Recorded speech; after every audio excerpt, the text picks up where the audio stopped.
اعوذ باللہ من الشیطان الرجیم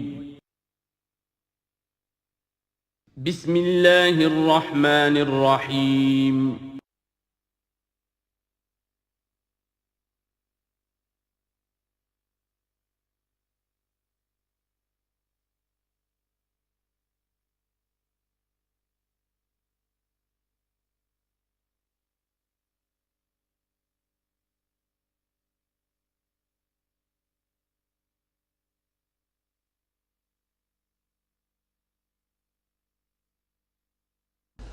الحمد للہ وکفا والصلاة والسلام علی عبادہ الذین اصطفیٰ خصوصاً علی افضلہم وخاتم النبیین محمد الامین وعلی آلہ وصحبہ اجمعین اما بعد فقد قال اللہ تبارک وتعالی کما ورد فی سورۃ النساء اعوذ باللہ من الشیطان الرجیم بسم اللہ الرحمن الرحیم یا ایہا الناس اتقوا ربکم الذی خلقکم من نفس واحدۃ وخلق منها زوجها وبث منہما رجالا کثیرا ونساء واتقوا اللہ الذی تساءلون به والارحام ان اللہ کان علیکم رقیبا صدق اللہ العظیم رب اشرح لی صدری ویسر لی امری واحلل عقدۃ من لسانی یفقہوا قولی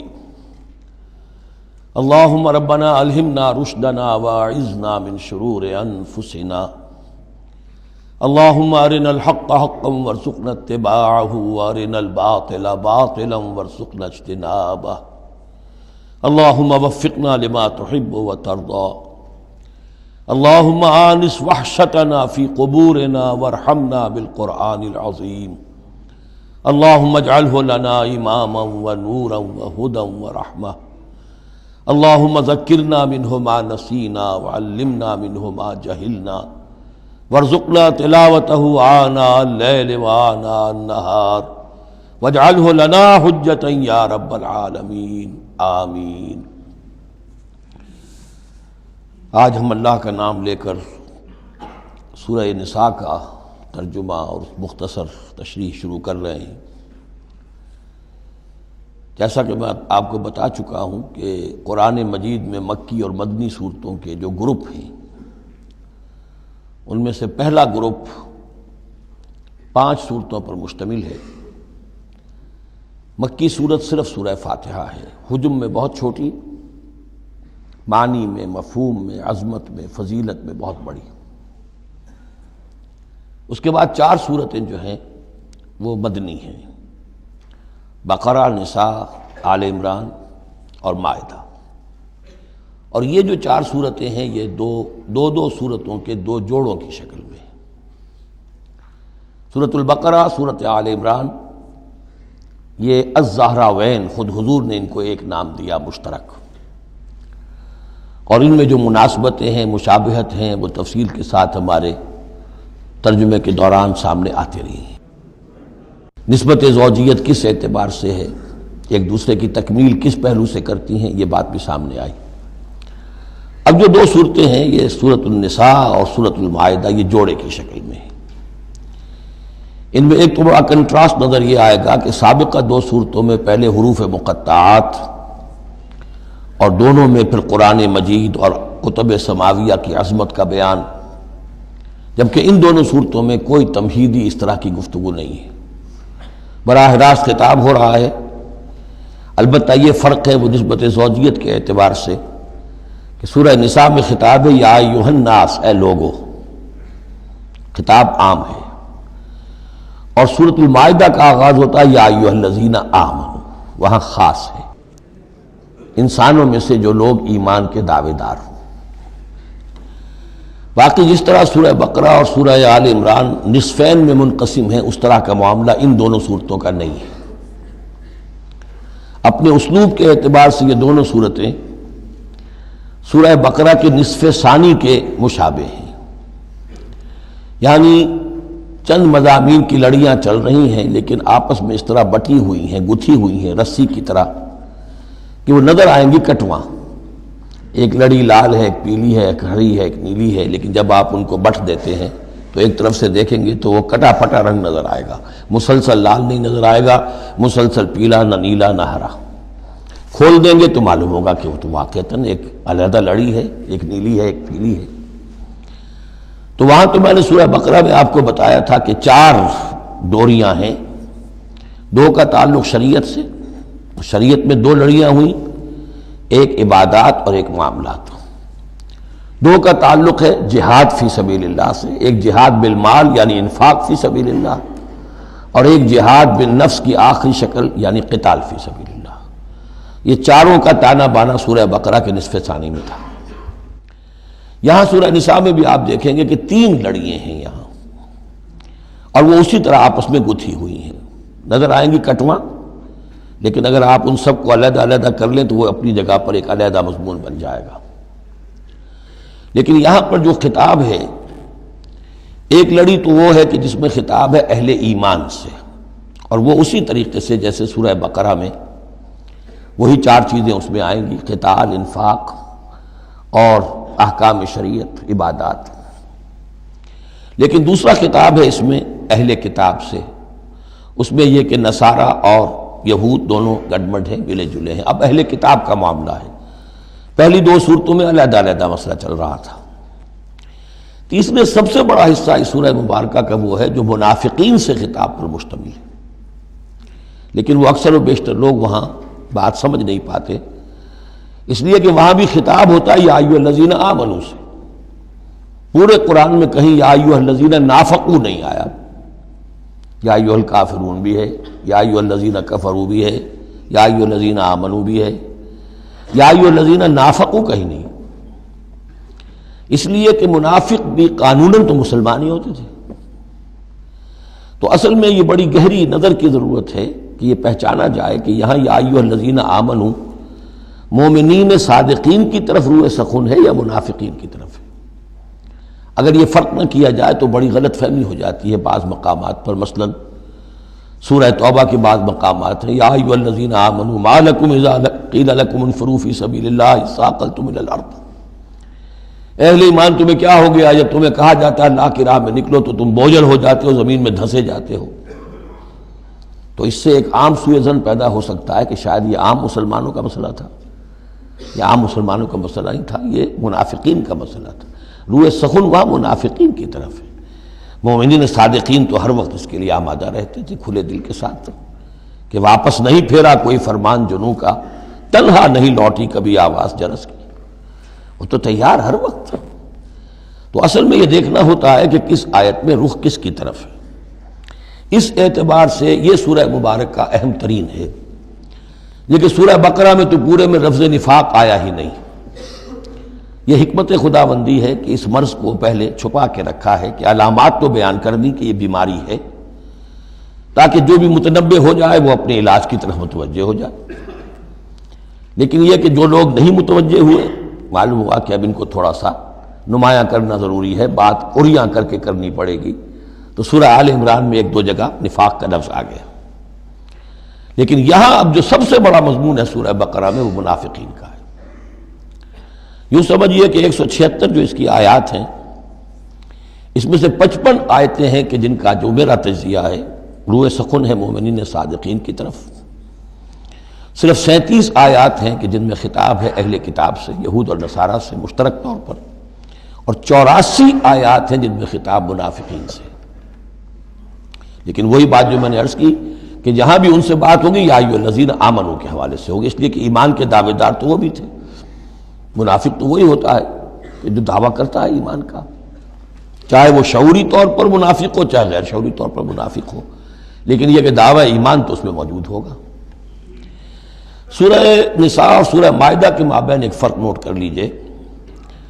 انسانی تمدن میں سب سے بنیادی چیز جو ہے وہ ہے معاشرہ، اور معاشرے میں عورت اور مرد کا تعلق، اور نمبر 2 جو معاشرے میں کچھ کمزور طبقات ہوتے ہیں ان کے لحاظ کا خیال، ان کے حقوق کا لحاظ کرنا۔ یہ مضمون آپ کو ملے گا سورہ نساء میں۔ آئلی قوانین تفصیل سے آ چکے سورہ بقرہ میں جو رشتہ جڑتا ہے ایک مرد و ایک عورت کے مابین ازدواج کا، جس سے کہ پھر خاندان وجود میں آتا ہے، تو وہ جو سب سے بنیادی یونٹ ہے معاشرے کا، اس کی جڑ بنیاد کا تو سارا تفصیل سے معاملہ آ چکا ہے سورہ بقرہ میں۔ سورہ آل عمران اس اعتبار سے منفرد ہے کہ اس میں شریعت کے احکام نہیں ہیں سوائے اس ایک حکم کے جو سود کے بارے میں آیا ہے، لا تاکلوا الربا اضعافا مضاعفا، کوئی اور احکام شریعت جو ہے اس میں نہیں ہے۔ لیکن یہاں اب آپ کو جو تمدن کی معاشرتی سطح کے اوپر خاص طور پر جو دبے ہوئے پسے ہوئے طبقات تھے اس معاشرے میں، ان کی ایمینسیپیشن، ان کو اوپر اٹھانا، ان کے حقوق کی طرف متوجہ کرنا، یہ آپ کو نظر آئے گا۔ پھر اس معاشرے کے اندر سیکس کا معاملہ، اگر سیکشول انارکی ہو تو تباہی پھیل جائے گی، تو اس میں ابتدائی اقدامات جو ہیں وہ اس صورت کے اندر آئے ہیں۔ سیکس ڈسپلن کیسے امپوز کرنا ہے مسلمانوں تمہیں اپنے معاشرے کے اندر، بے راہ روی سے کیسے ڈیل کرنا ہے۔ تو اس طریقے سے تمدن کی جو بنیادی جو منزل ہے اس پر گفتگو ہو رہی ہے۔ سورہ مائدہ میں جا کر پھر جو تمدن کی بلند ترین منزل ہے ریاست، اور یہ کہ پھر اعلیٰ سطح کے اوپر عدالتی نظام، چوری ڈاکہ وغیرہ کا سد باب، اس کے لیے کیا حدود ہیں، اس کے لیے کیا تعزیرات ہیں، یہ بھی آگے آئیں گی۔ باقی سورہ نساء میں جیسے ہے ویسے ہی سورہ مائدہ میں بھی اہل کتاب سے بھی آخری خطاب ہوگا۔ تو جیسا کہ میں نے عرض کیا تھا کہ یہ پہلا گروپ جو ہے اس میں دو لڑیاں ہیں، ایک ہے یہ شریعت کا گروپ ہے، شریعت شروع ہو رہی ہے، بلو پرنٹ اس کا سورہ بقرہ سے، اس کے تکمیلی احکام سورہ مائدہ میں، اور دوسرا اس میں خطاب ہے اہل کتاب کے ساتھ، وہ بھی تدریجاً بڑھ کر آخری باتیں وہ ہے کہ جو پھر سورہ مائدہ میں ہمیں ملیں گی۔ بس اتنی تمہید، اور اس میں بھی خاصا وقت صرف ہو گیا ہے۔ یا ایھا الناس اتقوا ربکم الذی خلقکم من نفس واحدۃ۔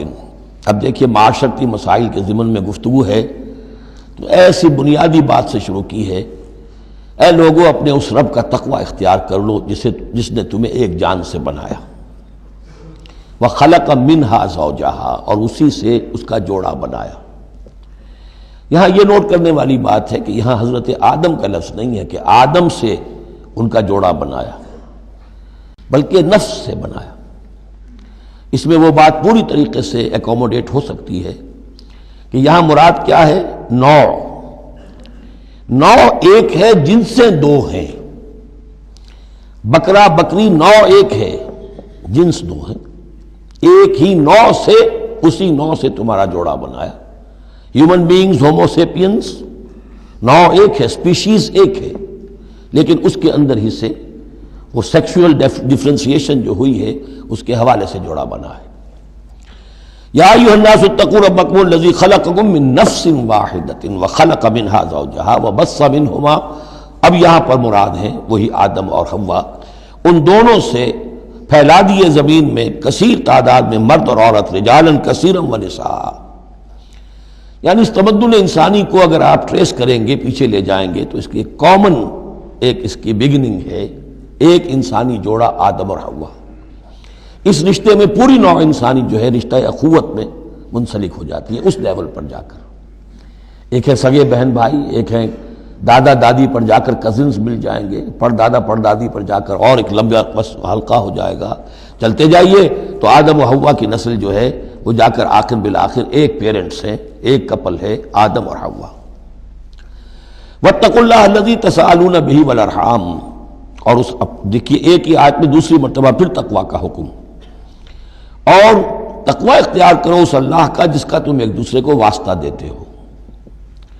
آپ کو معلوم ہے کہ دنیا میں فقیر بھی مانگتا ہے تو اللہ کے نام پر مانگتا ہے، اللہ کے واسطے مانگتا ہے، اور اکثر و بیشتر معاملات جو تمدنی ہوتے ہیں، گھریلو جھگڑے ہوں، ان کو بھی جب نمٹانا ہوتا ہے تو آخر کار کہنا پڑتا ہے کہ اللہ کا نام مانو اور تم یہ بات چھوڑ دو، اپنی اس ضد سے باز آ جاؤ۔ تو جہاں آخری اپیل کرنی ہے اللہ کے حوالے سے تو اس کا تقوی اختیار کرو، تو یہ جھگڑے ہو گئی نہیں، اس کے احکام پر چلو۔ اس نے سوسائٹی کے مختلف طبقات کے حقوق معین کر دیے، مرد کے حقوق، عورت کے حقوق، رب المال کے حقوق، عامل کے حقوق، مضاربت ہے تو ایک وہ ہے کہ جس کا سرمایہ ہے اور ایک وہ ہے کہ جو کام کر رہا ہے، دونوں کے کیا حقوق ہیں، کیا اختیارات ہیں۔ اگر ان کی پیروی کی جائے، ان کی پابندی کی جائے تو جھگڑا نہیں ہوگا۔ والارحام، اور رحمی رشتوں کا لحاظ رکھو۔ یہ وہ رحمی رشتہ ہے جیسا کہ میں نے بتایا، والدہ پر جا کر بہن بھائی ایک ہو گئے، دادی پر جا کر ایک اور بڑی تعداد میں ایک ہو گئے، یہ رحمی رشتے ہیں۔ لیکن انہی رحمی رشتوں کو پھیلاتے چلے جائیے تو کل بنی آدم، اور جتنی بھی بنات حوا ہیں وہ سب ایک ہی نسل سے، ایک ہی باپ اور ایک ہی ماں کی اولاد ہیں۔ ان اللہ کان علیکم رقیبا، یقیناً اللہ تعالیٰ تم پر نگران ہے۔ یہ تقویٰ کی روح ہے۔ اگر یہ خیال رہے کہ میں کسی کی نگاہ میں ہوں، کوئی مجھے دیکھ رہا ہے، میرا ہر عمل اس کی نگاہ میں ہے، چھپا ہوا نہیں ہے، چاہے میں نے سب دروازے بند کر دیے، کھڑکیاں بند کر دیں اور پردے لگا دیے، سب کچھ ہو گیا، لیکن ایک آنکھ سے میں نہیں چھپ سکتا۔ ان اللہ کان علیکم رقیبا، اگر یہ مستحضر رہے تو پھر تقویٰ ہوگا، پھر اللہ کے حکم کی پابندی کی جائے گی۔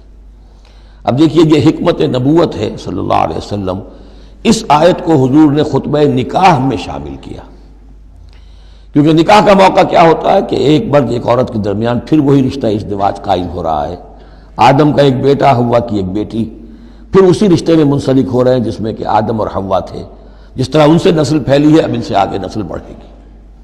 لیکن یہ کہ اس پورے معاشرتی معاملے میں، خاندانی معاملات میں، عائلی معاملات میں، جیسے سورہ بقرہ میں ہم نے دیکھا کتنی مرتبہ واتقوا اللہ واتقوا اللہ واتقوا اللہ، تقویٰ نہیں ہوگا تو پھر خالی قانون جو ہے اس کے اندر وہ تاثیر نہیں ہوا کرتی۔ قانون کو تو تختہ مشق بھی بنایا جا سکتا ہے، وَلَا تَتَّخِذُوا آیَاتِ اللَّهِ ہُزُوًا، اللہ کی آیات کا ٹھٹا ہی نہ بنا دو، کہ قانون کا تقاضا تو پورا ہو رہا ہے لیکن اس کی جو روح ہے وہ بالکل ختم ہو جاتی ہے۔ وَآتُوا الْيَتَامَىٰ أَمْوَالَهُمْ، اور وہ جو دبے ہوئے طبقات ہیں ان میں سے یتیم ایک اہم طبقہ تھا، ان کے کوئی حقوق نہیں تھے، مال ان کے ہڑپ کر لیے جاتے تھے، کمزور تھے۔ وَآتُوا الْيَتَامَىٰ أَمْوَالَهُمْ وَلَا تَتَبَدَّلُوا الْخَبِيثَ بِالطَّيِّبِ، ان کا مال جو ہے اس میں سے اچھا اچھا مال لے لیا، برا ان کو اپنا برا مال ان میں شامل کر دیا۔ انہیں کیا پتہ چلا؟ اگر اول تو یہ کہ ہڑپ ہی کر گئے، نہیں تو بہت متقی ہوئے تو چلیے تعداد پوری کر دی، لیکن یہ کہ ان کا جو اچھا مال تھا اپنے طرف لے لیا اور ردی مال ادھر لگا دیا۔ وَلَا تَأْكُلُوا أَمْوَالَهُمْ إِلَىٰ أَمْوَالِكُمْ، اور ان کے مال اپنے مالوں میں شامل کر کے ہڑپ نہ کرو۔ إِنَّهُ كَانَ حُوبًا كَبِيرًا، یقیناً یہ بہت بڑا گناہ، بہت بڑے بوال کی بات ہے۔ وَإِنْ خِفْتُمْ أَلَّا تُقْسِطُوا فِي الْيَتَامَىٰ، اور اگر تمہیں اندیشہ ہو کہ تم یتیم بچیوں کے بارے میں انصاف نہیں کر سکو گے، یعنی یتیم ایک تو لڑکا ہوا، چلیے اس کی ایک زندگی ہے، ایک خاص حد کو پہنچنے کے بعد وہ ایک انڈیپینڈنٹ لائف اختیار کر لے گا۔ یتیم لڑکی کا معاملہ یہ ہوتا تھا کہ وہ یہ کہ کوئی ولی ہے، اس سے انہیں نکاح بھی کر لیا لڑکی سے تاکہ اس کا مال بھی قبضے میں آ جائے، اور چونکہ یتیم ہے اس کے پیچھے اس کے حقوق کی نگہداشت کرنے والا کوئی ہے ہی نہیں۔ اگر ماں باپ ہوں تو ظاہر بات ہے کہ پھر وہ بچی کے حقوق کے بارے میں بھی تو کچھ بات کر سکیں، لہذا جس طرح چاہیں اس پر ظلم کریں، ان کا کوئی پرسان حال نہیں۔ تو اس میں خاص طور پر کہ یتیم ایک تو ہے لڑکا اور ایک لڑکی یتیم۔ وَآتُوا الْيَتَامَىٰ، اسے منکرین سنت نے، منکرین حدیث نے اس آیت کو مختلف طریقے سے وہ تعبیر کیا ہے، لیکن وہ میں یہاں اس وقت بیان نہیں کر سکتا۔ جو مفہوم میں صحیح سمجھتا ہوں، جو سلف سے چلا آ رہا ہے، جو حضرت عائشہ صدیقہ رضی اللہ تعالی عنہا سے مروی ہے، تو میں وہی بات بیان کر رہا ہوں۔ یہاں جو ہے دوسری آیت میں، یہ تیسری آیت میں وہ یتامہ سے مراد ہیں یتیم بچیاں، یتیم خواتین۔ وَإِنْ خِفْتُمْ أَلَّا تُقْسِطُوا فِي الْيَتَامَىٰ فَانكِحُوا مَا طَابَ لَكُم مِّنَ النِّسَاءِ مَثْنَىٰ وَثُلَاثَ وَرُبَاعَ، تو پھر یہ ہے کہ تم ان یتیم بچیوں سے نکاح مت کرو، اور تمہیں جو پسند ہو، اگر ضرورت ہے دو دو تین تین چار چار کی حد تک تمہیں اجازت ہے، نکاح کر سکتے ہو۔ تعدد ازدواج کی یہی آیت قرآن مجید میں، لیکن یتیم بچیوں کے تم ولی بن کر کہیں اور ان کی شادی کرو تاکہ ان کے حقوق کے لیے پاسبان بن کر تم کھڑے ہو سکو، ورنہ یہ کہ تم نے انہیں اپنے گھروں میں ڈال لیا تو پھر ان کے حقوق کا کون ہوگا جو باز پرس کر سکے تم سے۔ فَإِنْ خِفْتُمْ أَلَّا تَعْدِلُوا، البتہ یہ جو ہم نے آزادی دی ہے دو دو تین تین چار چار، اس کی ایک شرط ہے، اور وہ یہ کہ اگر دو شادیاں ہیں، تین ہیں، چار ہیں، تو عدل ہو۔ وَإِنْ خِفْتُمْ أَلَّا تَعْدِلُوا، اگر تم ان میں برابری نہ کر سکو، یہ اندیشہ ہو، فَوَاحِدَةً، تو پھر ایک ہی شادی کرو، ایک ہی بیوی، اس سے زائد نہیں۔ او ما ملکت ایمانکم، دوسرا کھاتا یہ ہے، یا جو تمہاری ملک یمین ہو، جو لونڈیاں ہوں، جو جنگوں میں غزوات میں جو بھی آتی تھی، وہ ایک علیحدہ معاملہ ہے، ان کی تعداد کے اوپر کوئی تعین نہیں ہے، لیکن پھر شادی ایک ہوگی۔ اگرچہ اس میں آگے چل کر بات آ جائے گی کہ اس انصاف میں قلبی رجحان اور میلان شامل نہیں ہے۔ جو چیز گنتی کی ہو سکتی ہے، ٹائم کتنا گزار رہے ہو، کس بیوی کے پاس کتنا، سب اس میں مساوات ہونی چاہیے۔ نان نفقہ کیا دے رہے ہو، کپڑے کیسے دے رہے ہو، ان تمام چیزوں میں جو کاؤنٹ ہو سکتی ہیں، جو مادی چیزیں ہیں، جو دیکھی بھالی جا سکتی ہیں، اس میں انصاف اور عدل لازم ہے۔ البتہ دلی رجحان اور میلان جس پر کہ انسان کو قابو نہیں ہوتا، اس میں گرفت نہیں ہے۔ ذالک ادنیٰ اللہ تعولوا، یہ اس سے قریب تر ہے کہ تم ایک ہی طرف کو نہ جھک پڑو، کہ ایک ہی بس بیوی کی طرف سارا میلان ہے، رجحان ہے۔ اور جیسا کہ آگے آئے گا کہ دوسری جو ہے یا دوسری جو ہیں وہ معلق ہو کر رہ گئی ہیں کہ نہ وہ شوہروں والی ہیں اور نہ وہ آزاد ہیں کہ کہیں اور نکاح کریں۔ وَآتُوا النِّسَاءَ صَدُقَاتِهِنَّ نِحْلًا، اور عورتوں کو ان کے مہر خوش دلی کے ساتھ دیا کرو، اس کو تاوان سمجھ کے نہ دیا کرو۔ یہ صدقات جو ہے صداق کی جمع ہے، اور صدقے کی جمع ہے صداقات۔ دال پر زبر ہو تو صدقے کی جمع، اور دال پر پیش ہے صدقات تو یہ صداق کی جمع ہے۔ فَإِن تِبْنَ لَكُمْ عَنْ شَيْءٍ مِّنْهُ نَفْسًا، پھر اگر وہ خود اپنی مرضی سے، اپنی رضامندی سے اس میں سے کوئی چیز تمہیں دے دیں، تم نے مہر جو انہیں دیا تھا وہ تم نے ادا کر دیا، اب وہ تمہیں کوئی ہبہ کر رہی ہیں، تمہیں اس میں سے کوئی چیز جو ہے ہدیہ کر رہی ہیں، تحفہ دے رہی ہیں، تو کوئی حرج نہیں۔ فَكُلُوهُ هَنِيًّا مَرِيًّا، تو تم اسے استعمال میں لاؤ، کھاؤ لچتا پچتا، اس میں کوئی حرج نہیں ہے۔ لیکن یہ ہے کہ وہ ہو ان کی مرضی سے، زبردستی نہیں، جبر کر کے نہ لے لیا جائے۔ فَإِن تِبْنَ لَكُمْ عَنْ شَيْءٍ مِّنْهُ نَفْسًا، بالکل اپنی مرضی سے۔ وَلَا تُؤْتُوا السُّفَهَاءَ أَمْوَالَكُمُ الَّتِي جَعَلَ اللَّهُ لَكُمْ قِيَامًا وَارْزُقُوهُمْ فِيهَا وَاكْسُوهُمْ وَقُولُوا لَهُمْ قَوْلًا مَّعْرُوفًا۔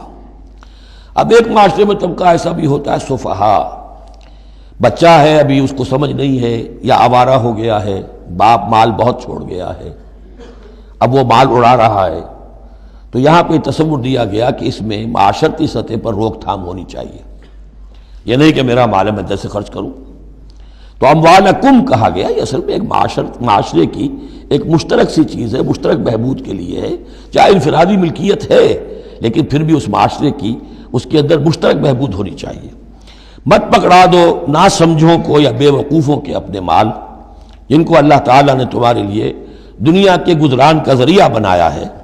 وارزقوہم فیہا، ہاں انہیں رزق دیتے رہو اس میں سے، وکسوہم، کھلاتے رہو پلاتے رہو، وقولوا لہم قولا معروفا، اور ان سے بات کیا کرو البتہ نرم، اچھے انداز میں۔ یہ اصول تھا جس کے تحت کہ برٹش انڈیا میں کورٹ آف وارز مقرر ہو جاتے تھے، کہ اگر کوئی بڑا جاگیردار ہے، کوئی نواب ہے، اور وہ فوت ہو گیا، اس کا بیٹا جو ہے آوارہ ہے، اور اس کی جو اندیشہ ہے کہ اسے کوئی اڑا دے گا، ختم کر دے گا، تو کورٹ آف وارز ہو جاتا تھا۔ حکومت جو ہے وہ اس کا چارج لے لیتی تھی، اس کے لیے سالانہ اس میں سے، اس کی آمدنی میں سے وظیفہ ہوتا تھا، اس میں اپنا خرچ کرے، لیکن یہ ہے کہ باقی چیزیں جمع رہتی تھی تاکہ یہ ان کی آئندہ نسل کے کام آ سکے۔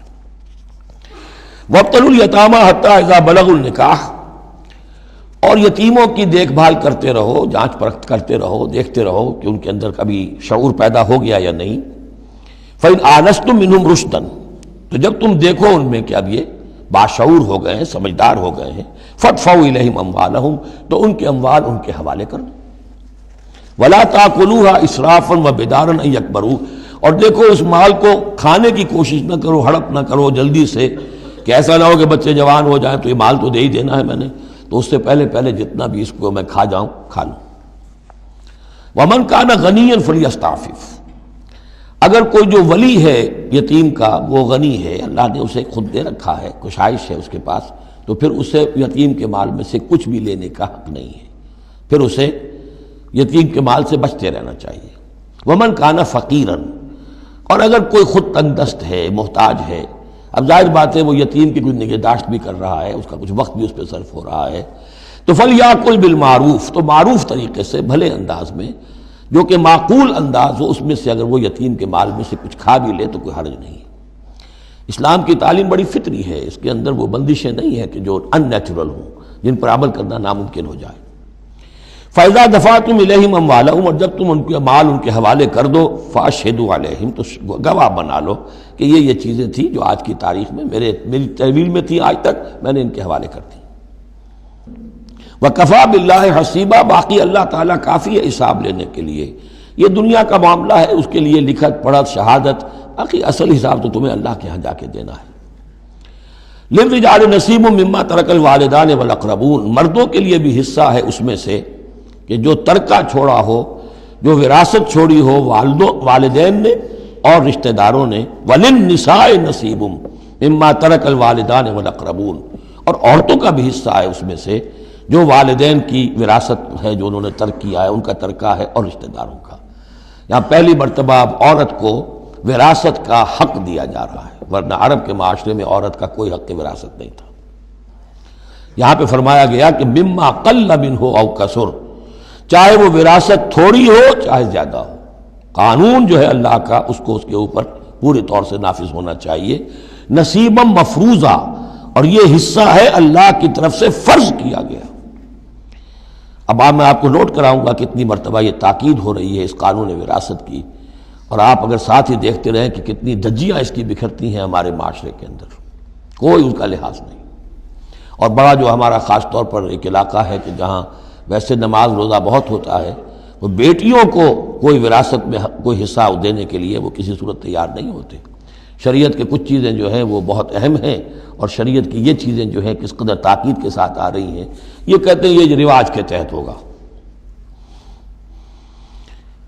وَإِذَا حَضَرَ الْقِسْمَةَ أُولُو الْقُرْبَى، اور جب وراثت کی ترکے کی تقسیم ہو رہی ہو تو اب اگر وہاں کچھ قرابت دار بھی آ جائیں، والیتامى یتیم بھی آ جائیں، والمساکین کچھ محتاج بھی آ جائیں، فارزقوہم منہ وقولوا لہم قولا معروفا، تو انہیں بھی کچھ دے دلا دو اس میں سے، کیونکہ اس وقت دیکھ رہے ہیں تقسیم ہو رہی ہے، وہ بالکل محتاج ہیں، تو احساس محرومیت جو ہے اس کو کسی نہ کسی درجے میں جو بھی اس کے اندر کچھ ان کی مداوع ہو سکتا ہو کرو.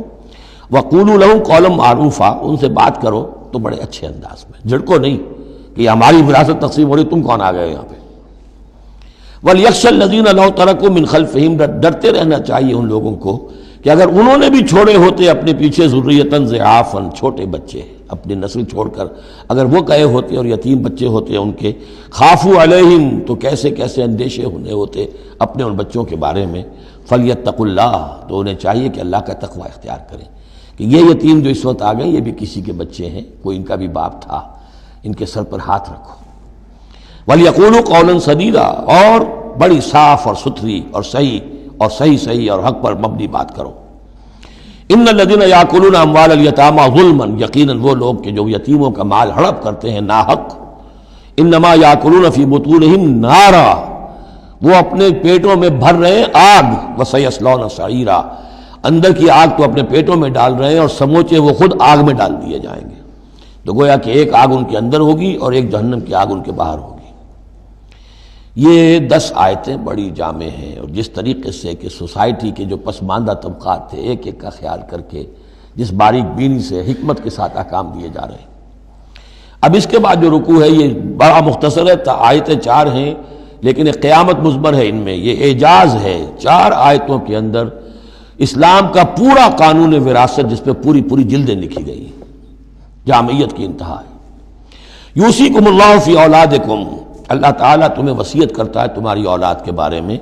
للذکر مثل حظ الانثیین، لڑکے کے لیے حصہ ہے 2 لڑکیوں کے برابر.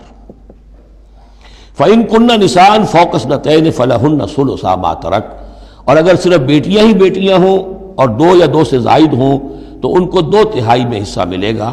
وإن كانت واحدة فلها النصف، اور اگر ایک ہی بیٹی ہے تو اسے آدھا ملے گا.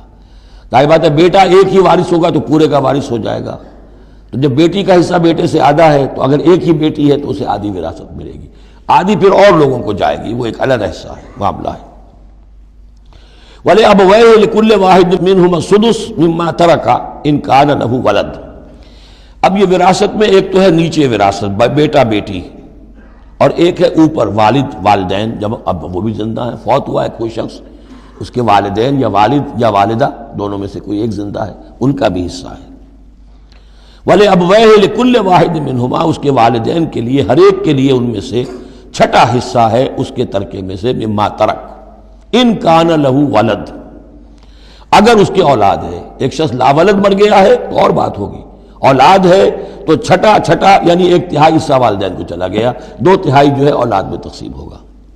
فَإِن لَّمْ يَكُن لَّهُ وَلَدٌ، اور اگر اس کی اولاد ہے ہی نہیں، لا ولد، فوت ہو رہا ہے، وَوَرِثَهُ أَبَوَاهُ، اور اس کے وارث اس کے والدین ہی ہیں، فَلِأُمِّهِ الثُّلُثُ، تو ماں کو 1/3 اور باپ کو 2/3، وہ مرد کا باپ ماں سے عورت سے دگنا ہو جائے گا۔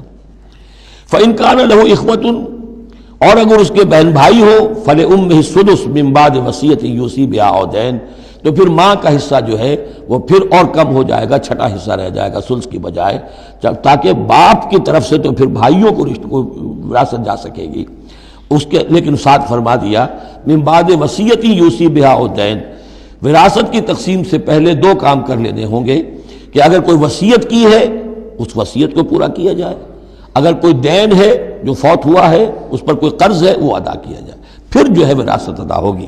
من بعد وصیت یوصی بہا او دین، آباؤکم و ابناؤکم لا تدرون ایہم اقرب لکم نفعا، تمہارے باپ یا تمہارے بیٹے تم نہیں جانتے کہ ان میں سے کون تمہارے لیے زیادہ نافع ہے، زیادہ قریب ہے نفع کے اعتبار سے۔ فریضۃ من اللہ، یہ تم اپنی عقلوں کو چھوڑو، اللہ کی طرف سے یہ فرض ہے، فریضۃ من اللہ، یعنی آدمی سمجھے میرے بوڑھے والدین ہیں، خام خواہ ان کے لیے حصہ کائے کو رکھ دیا ہے، کھا پی چکے، زندگی گزار چکے، وراثت تو ملنی چاہیے اولاد کو، بیٹا بیٹی کو، نہیں، اللہ کا حکم مانو۔ آباؤکم و ابناؤکم لا تدرون ایہم اقرب لکم نفعا فریضۃ من اللہ ان اللہ کان علیما حکیما، یقیناً اللہ تعالیٰ علیم اور حکیم ہے، اس کا کوئی حکم علم اور حکمت سے خالی نہیں۔ وَلَكُمْ نِصْفُ مَا تَرَكَ أَزْوَاجُكُمْ إِن لَّمْ يَكُن لَّهُنَّ وَلَدٌ، اور تمہارا حصہ تمہاری بیویوں کے ترکے میں سے آدھا ہے اگر ان کے کوئی اولاد نہ ہو، بیوی فوت ہو رہی ہے اور اس کے کوئی اولاد نہیں ہے تو جو کچھ چھوڑ رہی ہے اس میں سے نصف جو ہے شوہر کا ہو جائے گا، باقی نصف جو ہے وہ بیوی کے بھائیوں وغیرہ کو جائے گا، لیکن شوہر کا نصف ہو گیا۔ فَإِن كَانَ لَهُنَّ وَلَدٌ، اور اگر اس کی اولاد ہے، فَلَكُمُ الرُّبُعُ مِمَّا تَرَكْنَ، پھر تمہارے لیے 1/4 حصہ ہوگا اس میں یہ جو اس نے چھوڑا ہے، باقی 3/4 اس کی اولاد میں تقسیم ہو جائے گا۔ من بعد وصیت یوصین بہا او دین، اور یہ بھی ہوگا وصیت کی ایگزیکیوشن کے بعد، اور اگر کوئی قرض ہے تو اس کی ادائیگی کے بعد۔ وَلَهُنَّ الرُّبُعُ مِمَّا تَرَكْتُمْ، اور جو کچھ تم چھوڑو، مرد شوہر فوت ہو گیا ہے تو اس کی وراثت میں سے بیویوں کا حصہ ہے 1/4، ان لم یکن لکم ولد، اگر تمہارے کو اولاد نہیں ہے۔ فَإِن كَانَ لَكُمْ وَلَدٌ، اور اگر تمہارے اولاد ہے، فَلَهُنَّ الثُّمُنُ مِمَّا تَرَكْتُمْ مِن بَعْدِ وَصِيَّةٍ تُوصُونَ بِهَا أَوْ دَيْنٍ، تو پھر تو ان کے لیے 8واں حصہ ہے، اگر تمہارے لیے اولاد ہے تو تمہاری بیوی کے لیے پھر 8واں حصہ ہے تمہارے ترکے میں سے، من بعد وصیت توصون بہا او دین، اس وصیت کو تکمیل کے بعد جو تم نے کی ہو یا قرض جو تمہارے ذمہ ہو ادا کرنے کے بعد۔ وَإِن كَانَ رَجُلٌ يُورَثُ كَلَالَةً، اور اگر کوئی شخص جس کی وراثت جو ہے تقسیم ہو رہی ہے کلالہ تھا، او امراتن، یا کوئی عورت بھی کلالہ ہو سکتی ہے۔ یہ کلالہ کون ہوتی ہے؟ جس کے نہ تو والدین ہو نہ اولاد ہو، میت ہے، فوت شدہ مرد ہے یا عورت ہے، تو جو نہ تو ہے اوپر والدین میں سے کوئی اور نہ کوئی اولاد میں سے، وہ اس کو کلالہ کہتے ہیں۔ بہن بھائی ہیں، اب بہن بھائیوں میں جو تقسیم ہوگی وہ ایک تقسیم تو وہی ہے کہ جو حقیقی اور عینی اور اللاتی بہن بھائیوں میں ہوتی ہے، وہ تو ہے اسی طرح جیسے کہ اولاد کی ہے، لیکن یہاں خاص حکم دیا جا رہا ہے۔ عربوں میں اصل میں 3 قسم کے بہن بھائی ہوتے تھے، ایک عینی وہ ہے، باپ بھی وہی ہے مشترک، ماں بھی وہی ہے، جنہیں ہم حقیقی کہتے ہیں، ہمارے ہاں حقیقی بھائی حقیقی بہن، یعنی والدین دونوں مشترک ہیں۔ اللاتی کہ باپ ایک ہے اور مائیں جدا ہیں، لیکن عرب میں ان میں کوئی فرق نہیں تھا، وہ بھی حقیقی کہلاتے تھے۔ حکم جو ہے معاشرے کے اندر ان کے عینی اور اللاتی بہن بھائیوں کا ایک ہی تھا، کوئی فرق نہیں تھا۔ ان کے ہاں سوتیلا وہ کہلاتا تھا کہ ماں ایک ہو باپ اور ہو، ایک شخص کی اولاد تھی وہ فوت ہو گیا، اب اس کی بیوی نے دوسری شادی کر لی ہے، اب اس سے بھی اولاد ہے، تو ماں تو ایک ہے، اولاد 2 ہیں، 2 باپ سے ہیں، وہ کہلاتے ہیں کہ جو اخیافی ہیں۔ ان کا حکم دے رہا ہے کہ اگر کوئی شخص مرا ہے وہ کلالہ ہے، چاہے وہ مرد ہے یا عورت ہے، وَلَهُ أَخٌ أَوْ أُخْتٌ، اس کی ایک بہن ہے یا ایک بھائی ہے، فَلِكُلِّ وَاحِدٍ مِّنْهُمَا السُّدُسُ، تو ان میں سے ہر ایک کے لیے 6واں حصہ ہے۔ فَإِن كَانُوا أَكْثَرَ مِن ذَلِكَ، اور اگر وہ اس سے زیادہ ہیں، فَهُمْ شُرَكَاءُ فِي الثُّلُثِ، پھر وہ 1/3 میں حصے دار رہیں گے، من بعد وصیت یوصی بہا او دین، یہی 2 شرطیں پھر ہیں، اس وصیت کو ایگزیکیوٹ کرنے کے بعد جو کی گئی ہو یا قرض کی ادائیگی کے بعد، غیر مضار، اور یہ سارا کام ایسے ہونا چاہیے کہ کسی کو ضرر پہنچانے کی نیت نہ ہو۔ وصیۃ من اللہ، یہ اللہ کی طرف سے تاکید ہے، واللہ علیم حلیم، اللہ تعالیٰ سب کچھ جاننے والا، کمال حلم والا ہے۔ اس کے حلم پر دھوکہ نہ کھاؤ کہ وہ تمہیں پکڑ نہیں رہا ہے، اس کی پکڑ جب آئے گی تو ان بطش ربک لشدید، پھر اس کی پکڑ بڑی سخت ہوگی۔ تلک حدود اللہ، یہ اللہ کے حدود ہیں۔ ومن یطع اللہ ورسولہ یدخلہ جنات تجری من تحتہا الانہار، جو اللہ اور اس کے رسول کی اطاعت کرے گا وہ داخل کرے گا انہیں ان باغات میں جن کے دامن میں ندیاں بہتی ہوں گی، خالدین فیہا، جس میں وہ ہمیشہ ہمیشہ رہیں گے، وذالک الفوز العظیم، اور یقیناً یہ بہت بڑی کامیابی ہے۔ ومن یعص اللہ ورسولہ ویتعدی حدودہ، اور جو کوئی نافرمانی کرے اللہ اور اس کے رسول کی اور تجاوز کرے اس کی حدود سے، یدخلہ نارا خالدا فیہا، اس کو وہ داخل کرے گا آگ میں جس میں وہ ہمیشہ ہمیشہ رہیں گے، وَلَهُ عذاب مہین، اور ان کے لیے عذاب مہین ہوگا، اہانت آمیز عذاب۔ اب جو میں نے عرض کیا تھا سیکس ڈسپلن، اسلامی معاشرے کی اب تطہیر شروع ہو رہی ہے۔ مکے میں تو ظاہر بات ہے مسلمان جب تک تھے تو غلبہ وہاں کفار کا تھا، اب یہاں مدینے میں اللہ نے مسلمانوں کو وہ حیثیت دی ہے کہ اپنے معاملات کو سنوارنا شروع کریں، تو ایک ایک کر کے ان معاشرتی چیزوں کو اور ان سوشل پرابلمز کو ڈیل کیا جا رہا ہے۔ اب اگر کوئی سیکشول انارکی ہے، کوئی بدکاری معاشرے میں ہے، کیا کیا جائے، کیسے روک تھام ہو، اس کے ابتدائی احکام یہ آ رہے ہیں۔ اس کے تکمیلی احکام جو ہے وہ سورہ نور میں آئیں گے چل کر، یہ تدریجاً، یہ سورہ نساء، پھر ہے سورہ نور، احزاب، پھر ہے سورہ نور، اور پھر ہے سورہ مائدہ۔ اب اللہ تعالیٰ کی حکمت یہ ہوئی کہ سورہ نور اور سورہ احزاب کو کافی دور آگے رکھا ہے مصحف میں، اور یہاں پر سورہ نساء کے بعد سورہ مائدہ آ گئی ہے، ورنہ سورہ نساء، پھر سورہ احزاب، پھر سورہ نور، اور پھر سورہ مائدہ ہے، ترتیب یہ ہے۔ باقی اور بھی مدنی صورتیں درمیان میں ہیں، لیکن یہ 4 بڑی بڑی صورتیں جو ہیں جن میں معاشرتی مسائل جو ہیں وہ تفصیل سے آئے ہیں، وہ ان کی ترتیب یہ ہے۔ واللاتی یاتین الفاحشۃ من نسائکم، اور وہ عورتیں تمہاری عورتوں میں سے جو کوئی کسی بے حیائی کا ارتکاب کریں، فاستشہدوا علیہن اربعۃ منکم، تو پھر گواہ بناؤ، گواہ لاؤ ان پر تم میں سے 4۔ اگر وہ گواہی دیں، فإن شہدوا، اگر گواہی دیں کہ ہاں اس عورت نے بدکاری کی ہے، فامسکوہن فی البیوت، تو پھر ان عورتوں کو گھروں میں بند کر دو، حتی یتوفاہن الموت، یہاں تک کہ موت ان کو لے جائے، یتوفاہن الموت، موت ان کو لے جائے، موت ان کا قصہ پاک کرے، او یجعل اللہ لہن سبیلا، یا اللہ ان کے لیے کوئی اور راستہ نکال دے۔ وہ راستہ نکالنا ہے جو سزا کی پھر بعد میں نصاب آ گیا کہ اگر اس کو پھر سزا دے دی جائے، حد جاری کر دی جائے تو پھر آزاد ہو جائے گی، لیکن ابھی ابتدائی حکم ہے۔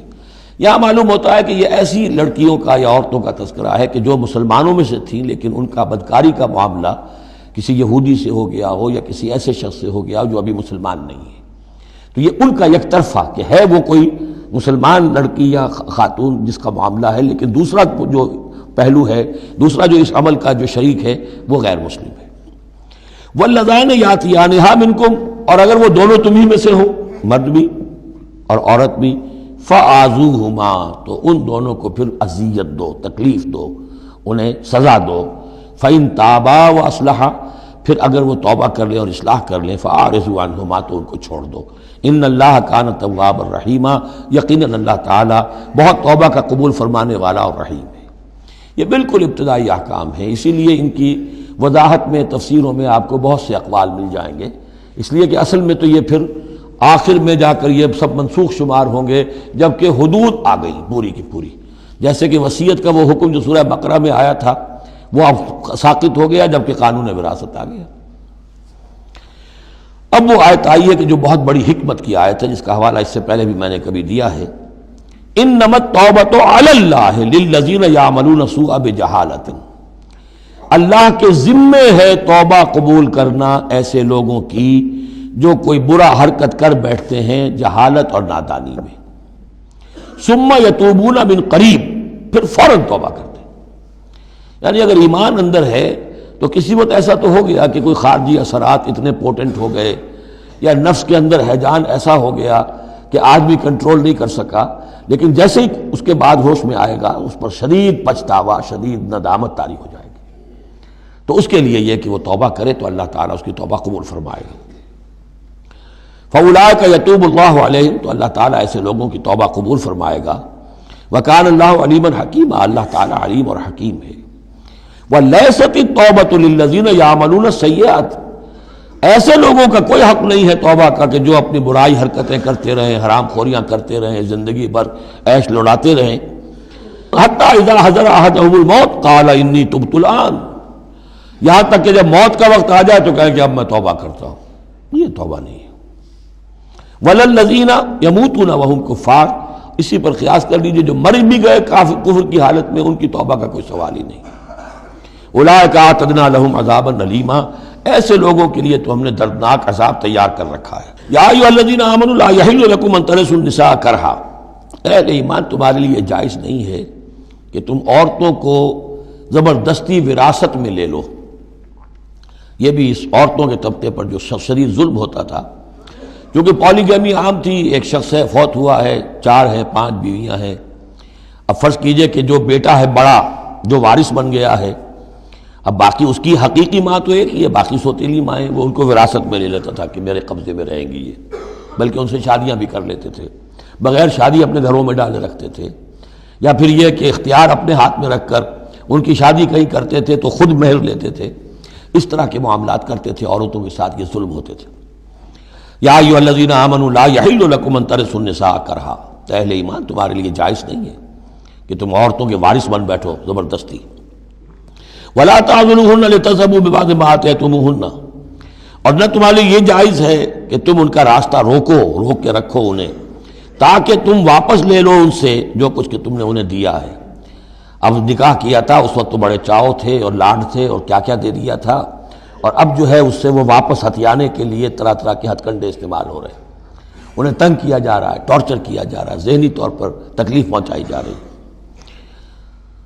الا یاتینا بفاحشۃ مبینہ، ہاں اگر کسی سے صریح جو ہے حرام کاری کا فعل سرزد ہو گیا، اس پر کچھ زیادتی کی جائے، اسے کچھ سزا دی جائے، جیسے کہ اوپر آ چکا ہے فعذوہما، اس وقت تو اجازت ہے۔ اس کے بغیر جو ہے کسی کے اوپر زیادتی کرنا، خاص طور پر اگر نیت یہ ہے کہ میں اس سے اپنا مہر واپس لے لوں۔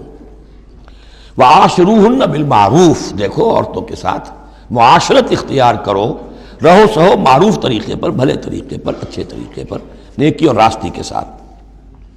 فَإِن كَرِهْتُمُوهُنَّ فَعَسَىٰ أَن تَكْرَهُوا شَيْئًا وَيَجْعَلُ اللَّهُ فِيهِ خَيْرًا كَثِيرًا، تو اور اگر تمہیں کسی وجہ سے اب وہ ناپسند ہو گئی ہے، انہیں پسند نہیں کرتے تم، تو ہو سکتا ہے کہ کسی شے کو تم ناپسند کرو، درا حال ہے کہ اللہ نے اسی میں تمہارے لیے خیر کثیر رکھ دیا۔ پتہ نہیں ایک عورت جو ہے کسی ایک اعتبار سے آپ کے دل سے اتر گئی ہے، طبیعت کا میلان نہیں رہا ہے، اس میں اور کون کون سی خوبیاں ہیں، کس اعتبار سے آپ کے لیے وہ خیر کا ذریعہ بنتی ہے، تو اللہ کے حوالے کرو اس معاملے کو، لیکن ان کے ساتھ رکھو معاشرت صحیح، ان کے حقوق ادا کرتے ہوئے۔ ہاں اگر معاملہ ایسا ہو گیا ہے کہ ساتھ رہنا ممکن نہیں ہے تو طلاق کا راستہ کھلا ہے، شریعت اسلامی نے اس میں کوئی تنگی نہیں رکھی ہے، یہ کرسچینٹی کی طرح کا کوئی غیر معقول نظام نہیں ہے کہ طلاق ہو ہی نہیں سکتی، وہاں یہ کہ طلاق کا راستہ کھلا ہے۔ وَإِنْ أَرَدْتُمْ اسْتِبْدَالَ زَوْجٍ مَكَانَ زَوْجٍ، اور اگر تم نے فیصلہ ہی کر لیا ہو کہ ایک بیوی کی جگہ کوئی دوسری بیوی لانی ہے، وَآتَيْتُمْ إِحْدَاهُنَّ قِنْطَارًا، اور ان میں سے کسی ایک کو تم نے ڈھیروں مال دیا ہو، فَلَا تَأْخُذُوهُ مِنْهُ شَيْئًا فَلَا تَأْخُذُوا مِنْهُ شَيْئًا، اس میں سے کوئی شے واپس نہیں لے سکتے، جو مہر دیا تھا وہ ان کا ہے، اب اس میں سے کچھ واپس نہیں لے سکتے۔ أَتَأْخُذُونَهُ بُهْتَانًا وَإِثْمًا مُبِينًا، کیا تم لوگے وہ مہر واپس ان سے ناحق اور صریح گناہ کے طور پر؟ وَكَيْفَ تَأْخُذُونَهُ، کچھ عقل کے ناخن لو، کچھ شعور اور کچھ شرافت کا ثبوت دو، کیسے ان سے وہ مال تم واپس لینا چاہتے ہو؟ وَقَدْ أَفْضَىٰ بَعْضُكُمْ إِلَىٰ بَعْضٍ، جبکہ تم ایک دوسرے سے مل چکے ہو، تمہارے مابین انتہائی قریبی رشتہ جو بھی ہو سکتا ہے دنیا کا وہ قائم ہو چکا ہے۔ وَأَخَذْنَ مِنْكُمْ مِيثَاقًا غَلِيظًا، اور وہ تم سے بہت گہرا قول و قرار لے چکی تھی۔ اب قول و قرار ہوتا ہے نکاح کے وقت، اس میں ذمہ داری لیتا ہے مرد، وہ بھی ایک کانٹریکٹ ہے۔ وَلَا تَنكِحُوا مَا نَكَحَ آبَاؤُكُم مِّنَ النِّسَاءِ إِلَّا مَا قَدْ سَلَفَ، اور جو تمہارے آباء نے تمہارے باپوں نے جن سے نکاح کیا ہو ان سے تم نکاح مت کرو. جو میں نے کہا تھا نا کہ جو سوتیلی مائیں ہوتی تھیں ان کو وہ اپنے نکاح کر کے گھر میں ڈال دیا یا بغیر نکاح کے ڈال دیا.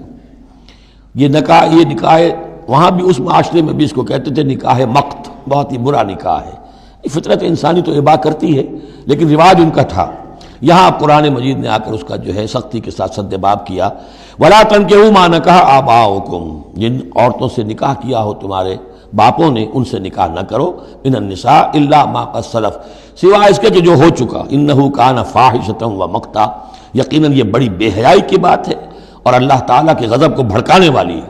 وَسَاءَ سَبِيلًا، اور بہت ہی برا راستہ ہے. اب یہ طویل آیت آ رہی ہے جس میں محرمات ابدیہ کا بیان ہے کہ کن رشتوں میں نکاح کا معاملہ نہیں ہو سکتا. ایک مرد کن کن اپنی خواتین رشتہ داروں سے شادی نہیں کر سکتا. حرمت علیکم امہاتکم، حرام کر دی گئی تم پر تمہاری مائیں. نمبر 1. وبناتکم، تمہاری بیٹیاں. واخواتکم، اور تمہاری بہنیں. وعماتکم، اور تمہاری پھوپھیاں. وخالاتکم، اور تمہاری خالائیں. وبنات الاخ، اور بھائی کی بیٹیاں یعنی بھتیجیاں. وبنات الاخت، اور بہن کی بیٹیاں یعنی بھانجیاں. وامہاتکم اللاتی ارضعنکم، اور تمہاری وہ مائیں جنہوں نے تمہیں دودھ پلایا ہے. واخواتکم من الرضاعۃ، اور تمہاری دودھ پلانے والیوں کی بیٹیاں کہ جو تمہارے اب بہن بن گئی ہیں رضاعی. وامہات نسائکم، اور تمہاری بیویوں کی مائیں یعنی ساس جن کو ہم کہتے ہیں خوش دامن. وربائکم اللاتی فی حجورکم، اور اگر وہ کہ جو ربیبہ ہوں جو تمہارے ہاں پلی بڑھی ہوں. من نسائکم اللاتی دخلتم بہن، ربیبہ ربیب اس کو کہتے ہیں کہ ایک عورت کے پہلے کوئی اولاد تھی، آپ نے ان سے شادی کی ہے تو وہ اولاد بھی ساتھ لے آئی ہے. اب وہ آپ کی بیٹے بیٹیاں ہی ہو گئی آپ کی، لیکن وہ آپ کے حقیقی بیٹے بیٹیاں نہیں، ربیب کہلاتے، ربیب اور ربیبہ. تو وہ ربیب اور ربیبہ بھی حرام ہیں اگر اس جو ماں ہے اس کے ساتھ مقاربت کی ہو. اگر اس کے ساتھ تعلق زن و شہ ہوا ہے تو پھر وہ ربیبہ جو ہے بچی جو آئی تھی اس کے ساتھ وہ بھی حرام ہو گئی. لیکن اگر کسی وجہ سے بغیر اس کے کہ ان کے ساتھ کوئی جنسی تعلق ہو طلاق ہو جائے تو پھر اس ربیبہ کے ساتھ نکاح ہو سکتا ہے. وَرَبَائِبُكُمُ اللَّاتِي فِي حُجُورِكُم مِّن نِّسَائِكُمُ اللَّاتِي دَخَلْتُم بِهِنَّ، جن سے تم نے صحبت کی ہو ان کی جو بیٹیاں ہیں سابقہ شوہروں سے وہ حرام ہیں. فَإِن لَّمْ تَكُونُوا دَخَلْتُم بِهِنَّ، اور اگر تم نے ان سے صحبت نہ کی ہو فَلَا جُنَاحَ عَلَيْكُمْ، تو پھر کوئی حرج نہیں ہے. وَحَلَائِلُ أَبْنَائِكُمْ، اور تمہارے بیٹوں کی عورتیں یعنی بیٹوں کی بیویاں، بہو جن کو ہم کہتے ہیں تمہاری بہویں. الذین من اصلابکم، لیکن بیٹے وہ جو تمہارے اپنے صلب سے ہوں، اپنے صلبی بیٹے، منہ بولے بیٹے کا معاملہ نہیں ہے. وَأَن تَجْمَعُوا بَيْنَ الْأُخْتَيْنِ، اور یہ بھی تم پر حرام کیا گیا ہمیشہ کے لیے کہ بیک وقت دو بہنوں کو جمع کرو ایک نکاح میں. الا ما قد سلف، سوائے اس کے کہ جو ہو چکا. ان اللہ کان غفور الرحیم، یقیناً اللہ غفور الرحیم. جو ہو گیا پہلے کا، اس کو تو گڑے مردے اکھاڑے نہیں جا سکتے، لیکن آئندہ کے لیے یہ محرمات ابدیہ ہیں. اس میں حضور نے اضافہ کیا ہے کہ دو بہنوں کو بھی ایک وقت نکاح میں نہیں رکھ سکتے، اسی طرح خالہ بھانجی کو بھی نکاح میں نہیں رکھ سکتے، اور پھپھی بھتیجی کو بھی نکاح میں نہیں رکھ سکتے. یہ محرمات ابدیہ ہیں کہ جن کے ساتھ کسی حال میں کسی وقت شادی نہیں ہو سکتی. اب ہے وہ محرمات جو عارضی ہیں. والمحصنات من النساء، وہ عورتیں جو کسی اور کے نکاح میں ہیں. اب یہ اس وجہ سے کہ وہ اس کے نکاح میں ہیں آپ پر حرام ہے. ہاں اگر وہ طلاق دے دے پھر آپ شادی کر سکیں گے اس سے، لیکن یہ کہ اس کے اوپر جو حرمت ہے اس کی وہ حرمت ابدی اس نوع کی نہیں ہے جو اس آیت میں جو بیانات ہوئی، بلکہ یہ کہ وہ تو کسی اور کے نکاح میں ہونے کی. محصنات، حصن کہتے ہیں قلعے کو، جو قلعے میں ہیں، پہلے ہی ایک خاندان کے قلعے کے اندر ہیں وہ اور شوہر والیاں ہیں. الا ما ملکت ایمانکم، سوائے یہ کہ ان میں سے کوئی تمہارے ہاں کنیز بن کر آ جائے. اب ظاہر بات ہے جنگ ہوئی ہے، وہ عورتیں جو ہیں مشرک مردوں کی بیویاں ہیں، وہ لونڈیاں بن کے آ گئی ہیں، تو اگرچہ وہ بیویاں ہیں مشرکوں کی، محصنات ہیں اس معنی میں، لیکن وہ لونڈی کی حیثیت سے آپ کے لیے جائز ہوں گی. کتاب اللہ علیکم، یہ اللہ کی کتاب ہے، حکم ہے، فرض ہے تمہارے اوپر. وَأُحِلَّ لَكُم مَّا وَرَاءَ ذَلِكُم، اب اس کے علاوہ تمہارے لیے تمام عورتیں حلال ہیں. تو آپ نے دیکھا کہ کتنی تھوڑی سی تعداد میں عورتیں ہوئیں کہ جن سے نکاح حرام ہوا، باقی کثیر تعداد. یعنی مباحات کا دائرہ بہت وسیع ہے، محرمات کا دائرہ بہت محدود ہے. ان تبتغوا باموالکم، لیکن یہ کہ اس کے لیے نکاح ہوگا مہر دے کر، اموال کے ساتھ تم اس میں نکاح کرو۔ محسنین، نیت ہو گھر میں بسانے کی، قلعے میں لانے کی، غیر مسافرین، صرف مستی نکالنے کی نہیں، یعنی یہ جو ہے اس کو ایک کھیل اور ہابی نہ بنا لو، گھر میں آباد کرنے کی نیت ہو، اس سے شادی کی جائے۔ مَسْتَمْتَعْتُمْ بِهِ مِنْهُنَّ فَآتُوهُنَّ أُجُورَهُنَّ، تو جو بھی تم نے ان سے استفادہ کیا ہے تو انہیں ان کے مہر جو ہے مقرر ہوئے ہیں، فریضۃً، وہ دو۔ وَلَا جُنَاحَ عَلَيْكُمْ فِي مَا تَرَاضَيْتُمْ بِهِ مِنْ بَعْدِ الْفَرِيضَةِ، اور اس میں کوئی حرج نہیں ہے کہ کسی مہر کے مقرر ہونے کے بعد اگر باہمی رضامندی سے اس میں کوئی کمی بیشی ہو جائے۔ ان اللہ کان علیما حکیما، یقیناً اللہ تعالی علیم ہے اور حکیم ہے۔ وَمَن لَّمْ يَسْتَطِعْ مِنكُمْ طَوْلًا أَن يَنكِحَ الْمُحْصَنَاتِ الْمُؤْمِنَاتِ، اور جو کوئی تم میں سے اتنی استطاعت نہ رکھتا ہو، مقدرت نہ رکھتا ہو کہ مومن محسنہ عورتوں سے شادی کر سکے۔ اب محسن دو معنی میں آتا ہے، ایک خاندانی لڑکی، شریف لڑکی، خاندانی آزاد گھرانے کی کہ اسے گھر کا قلعہ حاصل ہے، اور ایک شادی شدہ عورت کے جو ایک شوہر کے قلعے کے اندر ہے، ایک ہے خاندان کا قلعہ، خاندان کی پروٹیکشن حاصل ہے، سپورٹ حاصل ہے، تو وہ عورت جو ہے وہ محسنہ ہے۔ اسی طرح وہ عورت کے جو شوہر کے گھر میں ہے، ایک قلعے میں ہے، اس کے گھر میں ہے، اس کی حفاظت میں ہے، وہ بھی محسنہ ہے۔ پہلے تھا وہ دوسری معنی میں یعنی شادی شدہ، یہاں مراد ہے شریف زادیاں، آزاد مسلمان عورتیں۔ اب ظاہر بات ہے آزاد مسلمان عورتوں کا تو مہر ادا کرنا پڑے گا، اس حوالے سے اب کوئی بیچارہ مفلس ہے، نہیں دے سکتا ہے تو کیا کرے۔ وَمَن لَّمْ يَسْتَطِعْ مِنكُمْ طَوْلًا أَن يَنكِحَ الْمُحْصَنَاتِ الْمُؤْمِنَاتِ فَمِمَّا مَلَكَتْ أَيْمَانُكُمْ، تو جو لونیاں ہیں ان سے نکاح کر لو، مِن فَتَيَاتِكُمُ الْمُؤْمِنَاتِ، جو تمہاری مومن جو لونیاں ہوں، فَأَنكِحُوا وَاللَّهُ أَعْلَمُ بِإِيمَانِكُمْ، باقی یہ کہ کون مومن ہے اور نہیں ہے یہ اللہ بہتر جانتا ہے۔ مراد یہ ہے کہ جو بھی قانونی اعتبار سے مسلمان ہیں، جس کے تم ایک دوسرے کو مسلمان سمجھتے ہو، بعضکم من بعض، تم سب ایک دوسرے ہی میں سے ہو، فَأَنكِحُوهُنَّ بِإِذْنِ أَهْلِهِنَّ، تو ان سے تم نکاح کرو ان کے مالکوں کی اجازت سے۔ اب ظاہر بات ہے وہ لونڈی ہے زید کی، تو زید اس سے جنسی تعلق قائم کر سکتا ہے، لیکن یہاں اب ایک شخص اس سے اجازت لے رہا ہے کہ میں آپ کی اس لونڈی سے نکاح کرنا چاہتا ہوں۔ اگر اجازت دے دی، اب زید کا تعلق منقطع ہو جائے گا، اب وہ اس لونڈی اس کی اس اعتبار سے اس کے کام میں نہیں آ سکتی، بلکہ وہ اب منقوہ ہو جائے گی ایک مسلمان کی۔ اس لیے بِإِذْنِ أَهْلِهِنَّ، اور اس میں پیش نظر رکھیے کہ ایک معاشرہ تھا، بالفعل یہ شکلیں تھیں، یہ نہیں کہا جا رہا یہ شکلیں پیدا کرو۔ اصل بات کیا ہے کہ جو معاشرہ تھا جس میں کہ قرآن نے اصلاح کا عمل شروع کیا ہے، تو اس میں کیا کیا صورتحال تھی، کس کس اعتبار سے اس میں بہتری پیدا کی گئی تدریجاً۔ فَانكِحُوهُنَّ بِإِذْنِ أَهْلِهِنَّ وَآتُوهُنَّ أُجُورَهُنَّ بِالْمَعْرُوفِ، انہیں بھی ان کے جو مہر ہیں تھوڑے ہوں گے وہ دو، معروف طریقے پر دو۔ محسنات غیر مسافحات، ان سے بھی جو تعلق ہے یہ نکاح کا ہوگا تو نیت ہونی چاہیے گھر میں بسانے کی، محض مستی نکالنے کی اور شہوت رانی کی وہ نیت نہ ہو۔ ولا متخذات اخدان، اور نہ ہی کوئی چوری چھپی کی دوستیاں اور یاریاں ہوں، یہ نہیں، کھلم کھلا نکاح ہو، معلوم ہو کہ فلاں کی لونڈی ہے۔ جیسے حضرت سمیہ رضی اللہ تعالی عنہ، یہ ابو جہل کا چچا تھا، ایک شریف انسان تھا، اس کی لونڈی تھی۔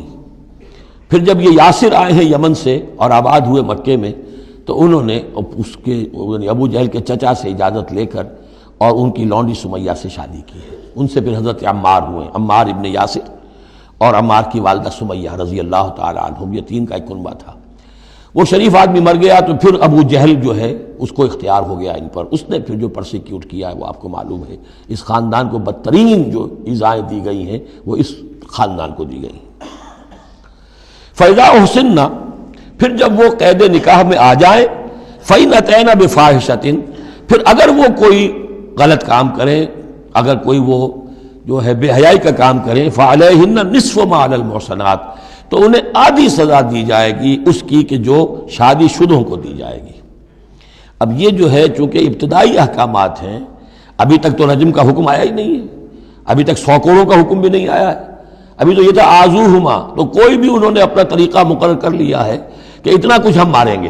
تو اس میں البتہ ذہن میں رکھا جائے کہ اس میں یہ ہے کہ جو یہ لونڈی ہے منکوحہ، اس کو اگر سزا دینی ہے اسی طرح کی جرم کی تو اس کی سزا بھی آدھی ہوگی، اس لیے کہ ایک شریف خاندان کی عورت جس سے پروٹیکشن حاصل ہو اس کا معاملہ اور ہے، اور ایک اس بیچاری غریب یعنی اس کا لونڈی کا معاملہ اور ہے۔ ذالک لمن خشی العنت منکم، یہ رعایت بھی کہ مسلمان لونڈیوں سے نکاح کر لو، یہ بھی تمہارے لیے، تم میں سے ان لوگوں کے لیے ہے کہ جنہیں اندیشہ ہو فتنے میں پڑنے کا، جو اپنی شہوت اور جنسی جذبے کو روک نہ سکتے ہو، کہ اگر ان کے لیے نکاح کی کوئی شکل نہیں بنتی ہے تو ہو نہ جائے کہ کہیں کسی غلط کام میں وہ ملوث ہو جائیں، ورنہ یہ کہ وان تصبروا، اگر تم صبر کرو تو چونکہ عام طور پر جو باندیاں تھیں ان کا کردار اونچا نہیں تھا اس معاشرے میں، تو بہتر یہ ہے کہ ان سے نکاح کرنے سے تم بچو اور تعفف کرو، اس میں بہتری ہے۔ وان تصبروا خیر لکم، اور اگر تم صبر کرو تو یہ تمہارے حق میں بہتر ہے۔ واللہ غفور الرحیم، اللہ غفور الرحیم ہے۔ یرید اللہ لیبین لکم، اب یہ چونکہ کچھ احکام آ رہے ہیں تو ایک فلسفے کی باتیں آ رہی ہیں اب چند۔ بسا اوقات ایسا ہوتا ہے کہ احکام کو انسان اپنے اوپر بوجھ سمجھنے لگتا ہے، یہ کرو یہ نہ کرو، یہ کرو یہ نہ کرو، تو آدمی کی طبیعت ہے، فطرت ہے، یہ بات سے محسوس کرتا ہے۔ بلکہ عیسائی تو میں نے ایک مرتبہ 1970 میں تقریر سنی تھی، کرسمس گزاری تھی لندن میں، تو انہوں نے کہا تھا کہ شریعت لعنت ہے، خواہ ایک انسان کو یہ حرام ہے یہ حرام ہے یہ حرام ہے، رک نہیں سکا ہے، اب دل اس کا میلا ہو جائے گا، گلٹی کانشنس ہو جائے گا، گلٹی کانشنس سے اس کے اندر جو ہے وہ نیگیٹو سائیکالوجی ڈیولپ ہونی شروع ہو جائے گی۔ یہ ساری گندگی کہاں سے پیدا ہوئی کہ آپ نے حرام حلال کا فلسفہ چھیڑ، سب حلال کرو چھٹی ہو جائے گی۔ تو ایسے ایسے فلسفے بھی دنیا میں ہیں، اور یہ میں نے تقریر سنی 1970 میں لندن میں کرسمس کے دنوں میں۔ یرید اللہ لیبین لکم، اللہ تعالیٰ چاہتا ہے کہ تمہارے لیے ان چیزوں کو واضح کر دے۔ وَیَہْدِیَکُمْ سُنَنَ الَّذِینَ مِن قَبْلِکُم، اور تمہیں ہدایت دے ان راستوں کی کہ جو تم سے پہلے کے لوگوں کے تھے۔ وَیَتُوبَ عَلَیکُم، اب اس میں دونوں طرف جائے گا، پہلے کے نیکوکار بھی تھے، پہلوں کے بدکار بھی تھے۔ نیکوکاروں کا راستہ تم اختیار کرو، صراط الذین انعمت علیہم، اور دوسرے راستوں سے تم بچ سکو۔ وَیَتُوبَ عَلَیہم، علیکم، اللہ چاہتا ہے تمہارے اوپر، تم پر عنایت فرمائے۔ واللہ علیم الحکیم، اللہ تعالیٰ سب کچھ جاننے والا، کمال حکمت والا ہے۔ واللہ یرید ان یتوب علیکم، دوبارہ پھر وہی، اللہ چاہتا ہے تم پر مہربانی فرمائے۔ ویرید الذین یتبعون الشہوات، اور وہ لوگ کہ جو شہوات کی پیروی کرتے ہیں، وہ چاہتے ہیں ان تمیلوا میلا عظیما، کہ تم تو ایک طرف غلط راستے سے دور تک تمہارا جو ہے رجحان ہو جائے اور ادھر ہی تم بھٹکتے چلے جاؤ۔ آج جو بھی ہے عورت کی آزادی کی بنیاد پر، ایمینسیپیشن کی بنیاد پر، یہ ساری چیزیں جو ہو رہا ہے، ویمن لب ہے، یہ سب کا سب در حقیقت ان حدود اور قیود کو توڑ کر، اور سارا یہ جنسی جو ہے انارکی پھیلانے کی ایک سازش ہے جو دنیا میں چل رہی ہے۔ یرید اللہ ان یخفف عنکم، تم یہ نہ سمجھو کہ بوجھ ڈال رہا اللہ تم پر، اللہ تم پر تخفیف چاہتا ہے۔ جب تم ان چیزوں پر عمل نہیں کرو گے، معاشرے میں بدگمانیاں پھیلیں گی، فساد ہوگا، گندگیاں ہوں گی، جھگڑے ہوں گے، بدگمانیاں ہوں گی، یہ سارا کچھ ہوگا، تو اللہ تو تمہارے لیے آسانی چاہتا ہے۔ وَخُلِقَ الْإِنسَانُ ضَعِيفًا، اور انسان پیدا کیا گیا ہے کمزور، اس کے اندر کمزوری کے پہلو بھی ہیں۔ جہاں بہت اونچا پہلو ہے، روح ربانی پھونکی گئی ہے، وہاں یہ نفس بھی تو اس کے اندر ہے، اور اس کے اندر جو ہے ضعف کے پہلو موجود ہیں۔ یا ایھا الذین آمنوا لا تاکلوا اموالکم بینکم بالباطل، اہل ایمان اپنے مال آپس میں باطل طریقے سے ہڑپ نہ کرو، الا ان تکون تجارتا عن تراض، سوائے اس کے کہ تجارت ہو تراض منکم، تمہاری باہمی رضامندی سے۔ یہ جوتا ہے 200 روپے کا ہے، آپ کو منظور ہے 200 دیجئے، جوتا لے لیجئے، یہ آپ کی باہمی رضامندی سے سودا ہے، وہ ہو گیا۔